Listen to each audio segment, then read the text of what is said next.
I've been doing some arts and crafts in the meantime, and as you can see, this is the often coveted S-Box V10 Dodge Dakota radiator, and it's custom made.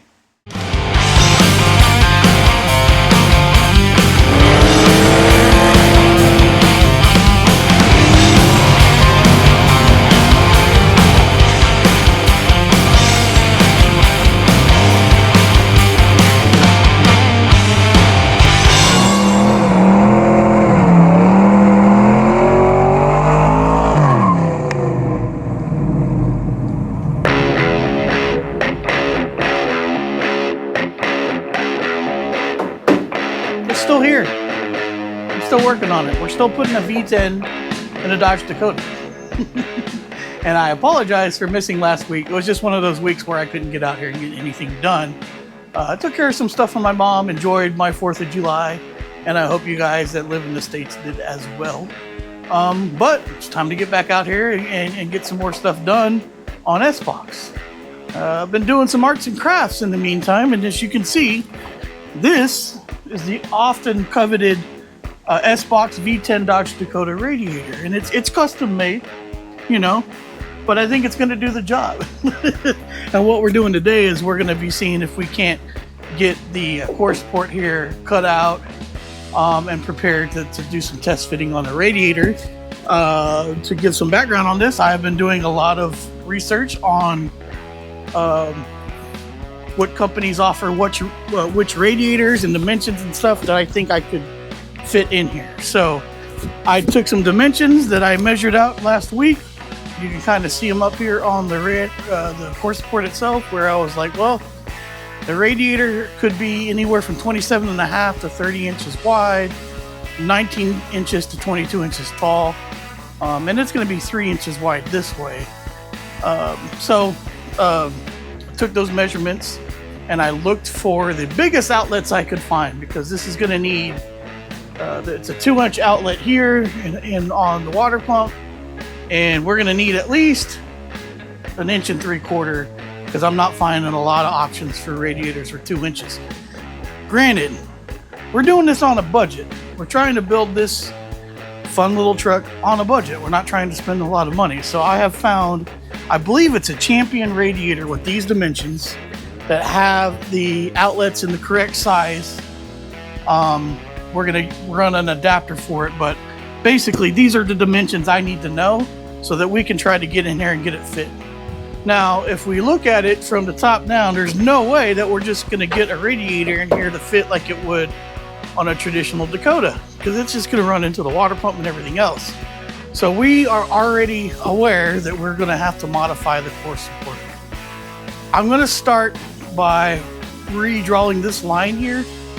I'm gonna zip tie a pin to a screwdriver and I think it's gonna give us a good line. And then my plan is to cut it out to here. I'm going to try to leave this piece by itself, because this is where the grill mounts, so it's pretty important and integral to make sure that we have a mounting surface for the grill. I'm not exactly sure what we're going to do from there, so just come along with me. Let's figure it out together, and let's get some work done on this thing. The first thing I'm going to do is take some brake cleaner and get rid of this old line, because it's, you know, it's just an estimate.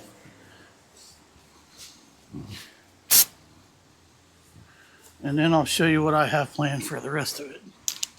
Secondly, I'm going to do my best to measure the core support, which I think I've already done once. Yep. And from the end of the core support to the end of this core support, if we adjust for some curvature, is about 58 1/2 inches, which means the center of this core support, if I can get it to cooperate, should be 29 1/4. I believe that's the case. So I would like to mark that. We'll get rid of this real quick.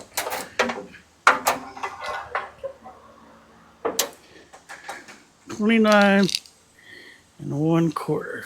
So now I know the center of all this. There are indents right here, and I'm just curious to see if I can figure out about where they are. They look to be 12.5. Does that look about right? Yeah, 12.5 on each side of that. So I'm gonna measure that out. 12.5 from here.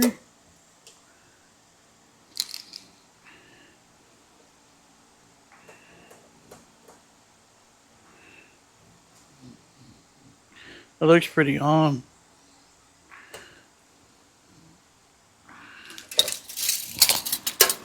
And then from here.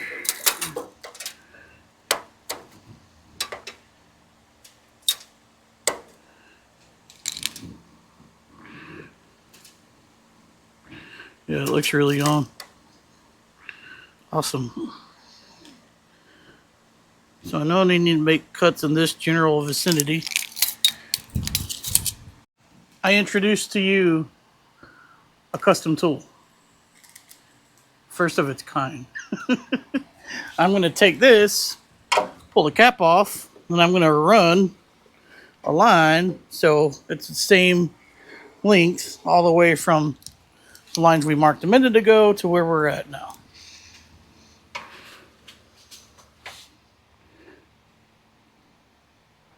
Look at that.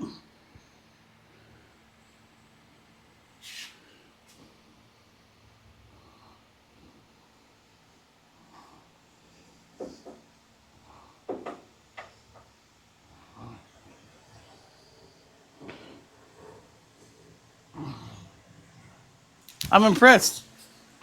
I'm impressed. That worked. Can I do it from the other side? Yeah, it's working. Should be good enough. It's really good up here, so that's fantastic. All right, goal is to cut all this out. Probably going to use a sawzall and a angle grinder. Try to get this dude done.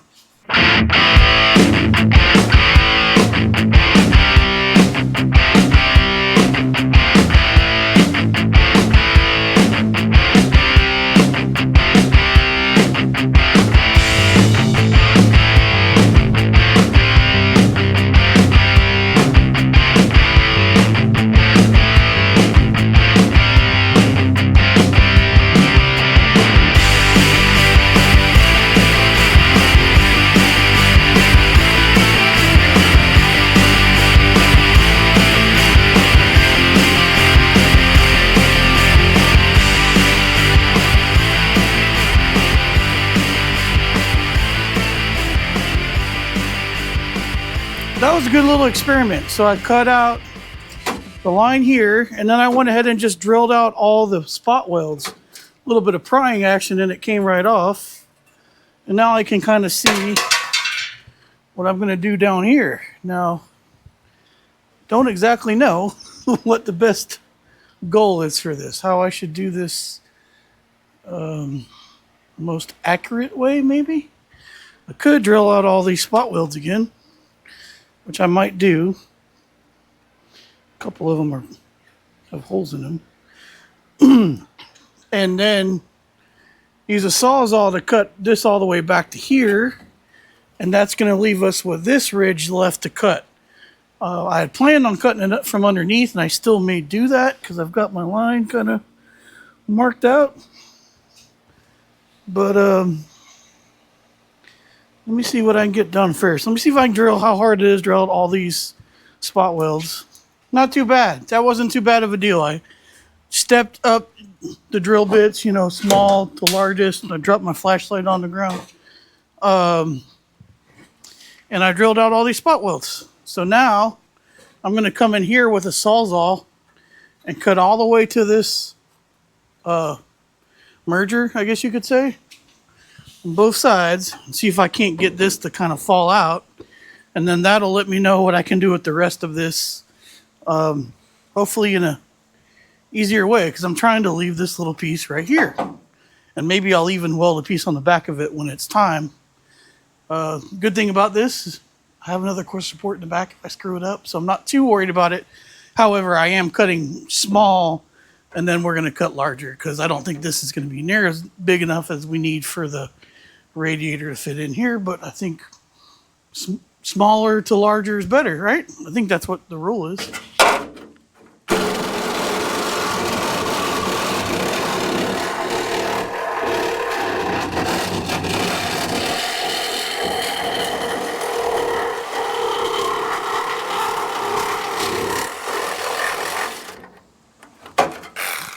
Wow,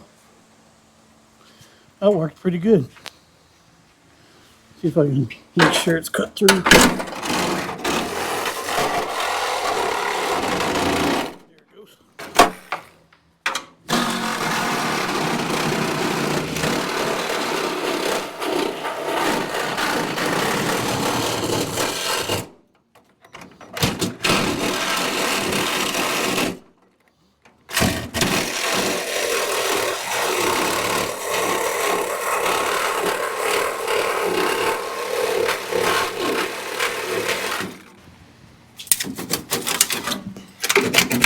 Yep. Nice. I think I missed a spot weld, but we're good. Beautiful. Now we just have this inside ridge to cut out. I might be able to do it from up top now. Kind of be a little bit more accurate than it was if I was doing it from below.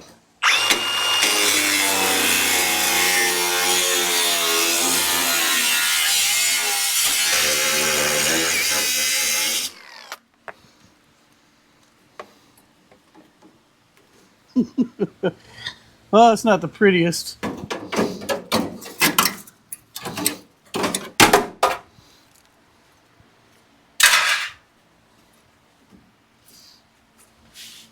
Yeah, good start. I seriously don't think it's large enough for this. No, we still got a ways to go. So many metal shavings, but all I'm doing again is just trimming a little bit at a time. I've got this prepped. I actually cut in here with a Sawzall. You can see all jagged, fun stuff. But it cut both sides, the top and the bottom. So that's beneficial. But what now I'm going to do is I'm going to cut this line here, which is a little bit further than 28 inches. So we can get our radiator kind of sitting in place. Definitely cut out all the spot welds so I can just cut this piece off here, because I imagine once I get these two pieces off, we're going to have to pull the core support off and cut from the backside. We'll see. Let me cut some more. Cut, trim, measure, you know, that kind of thing.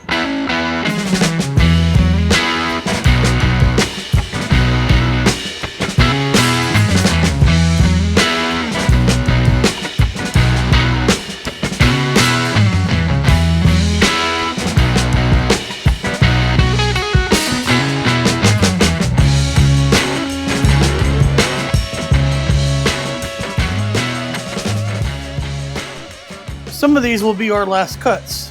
I'm going to cut this chunk of material out right here. I'm probably going to have to go further down than this, but at the moment I'm going to leave a little bit of meat on the bones. Same thing on this side, cutting this guy. And it's just kind of rough measuring. There's no way to get a real good, if I had a laser, maybe I could get a real good angle on it, but I think we're going to be somewhat okay. It's a little crooked, but I think we're going to be all right. Just need to kind of cut it out and see. So here we go.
Cuts may not be final, but they're going to be close to final. And then eventually we will be fencing all this fun stuff in. This side might need a little bit more trimming. Kind of goes that way. We'll see. But let's get it on and get it in place. See what it looks like.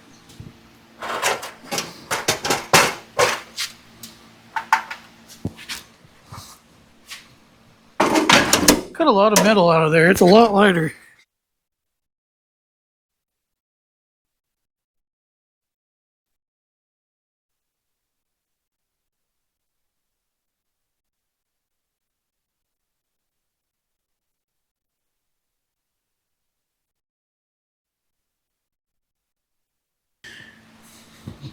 So far, so good. Corners here, a little bit interesting. If we do put it here, we should have plenty of room for a fan, but we'll find that out in a second. But we don't have a whole lot of room. Now this is bowed out because, well, you know, it's cardboard. So the actual radiator should be a lot straighter. And I think we can work with pivoting the bottom however we kind of need to get it where it needs to be. This box is probably a ½ inch off of the actual dimension. So it's a tight fit now, but we will wait till we get the actual radiator in to see what we're doing. But that fits up that whole piece right there. And yeah, we got some room to go down a little bit. We'll have to see if we have to put the what do you call it, the cap in line with the engine, but how about that? It's pretty cool. That's pretty cool. This may be a plausible solution. We won't know exactly for sure until we get the radiator in. My plan is to just, you know, box all this stuff in, box this piece in to kind of firm it up a little bit. And yeah, we might be on to something. Let me throw the grill up here just to see what we're working with. Let's see if we got room for an electric fan, which I think we do. That's going to have to go right here, the center support. But I bet we put that in the right place, it'll work. So, very, very happy. We were on to something where this is still working. I'm doing some fabricator status stuff that I haven't done before, but I think we're going to be okay. And we also got room to move this up if we need to, or some stuff like that. What we will lose is the hood latch, so we're going to run some hood pins, which we already knew that was going to happen. Not too big of a deal. And again, I'd like to try to keep this if we possibly can. We'll have to see. So far, we seem like it's going to be all right. So, got to get that radiator ordered and all this fun stuff for it. Lastly, we need to recap. If you saw last week, or week before, whenever I did that last video, we got the motor and trans final mounted. But then I found out or realized that the overdrive unit on this transmission that's in this truck right now is for a 4-wheel drive. And it needs to come off for a 2-wheel drive, or we could have bought this adapter thing that was like $700 and it would have allowed us to run a drive shaft from that. Well, we went ahead and we already have a 2-wheel drive output shaft, which is this right here. This goes in the exact same place that the 4-wheel drive output shaft goes. What I did is I went under the truck and I measured from the mounting surface to where the transmission mount is on current setup. Then I came over here, and if we flip this guy over, I measured the same distance. So this would be mounting surface, maybe. Sorry guys, there we go. To where these two bolts are, where I can put the transmission mount. And we are only about ½ inch off. This is actually ½ inch longer, which means this is gonna work just fine. So we're going to be good. May buy the bracket for this, because there is a bracket for this, just to help some rigidity, but we'll see. I'm not sure yet. But I don't have to pull the trans out at the moment to get all that done. So we will eventually be pulling this whole thing back out. I did buy another tool that is going to work with the engine hoist, and it's going to help us keep the engine level and tilt and all the fun stuff to pull the engine out and in whatever we got to do when it comes time. So I don't have that out here right now, and we're not ready to pull this engine and transmission out quite yet because we got to get these parts ordered, get the radiator and all the fun stuff to come with it, get our final fitment in before we pull the motor out for one last time, because I only want to pull it out one more time, and that's when we're going to address some things on the motor, like the oil pump gears, which is common for these things to go out. Maybe put a camshaft in it. We don't know yet. We're thinking about it.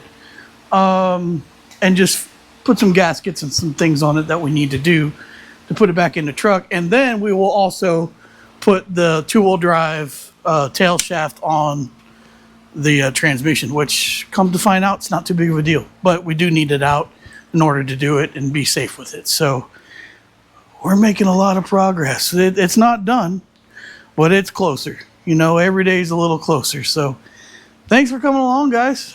What do y'all think of the V10 project?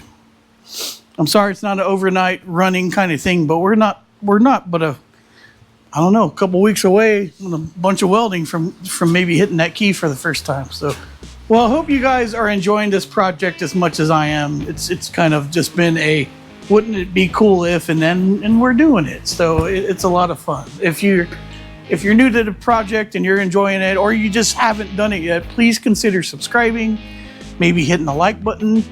All the YouTubers say that, so I guess maybe I should say it too. It does seem to help, and you guys have been awesome. The interest in this project has been great, so thank you guys so much. You can follow along with us on social media at Facebook and Instagram at the Racer X Garage. I try to do some updates from time to time on there, especially like if I miss a weekend like I missed last weekend, so you guys know what's going on. Other than that, check out our little bit of merch at racerxgarage.com. I'm still working on some t-shirts and stuff for that. And I'm hoping to maybe shoot that this week I need to get your opinion. I need to get some opinions. So you guys are the best. Thank you so much. I'm going to enjoy the rest of my Sunday. I hope you do as well, although it may not be Sunday. But enjoy the rest of your day. We'll see you next time. Until next time, y'all be good.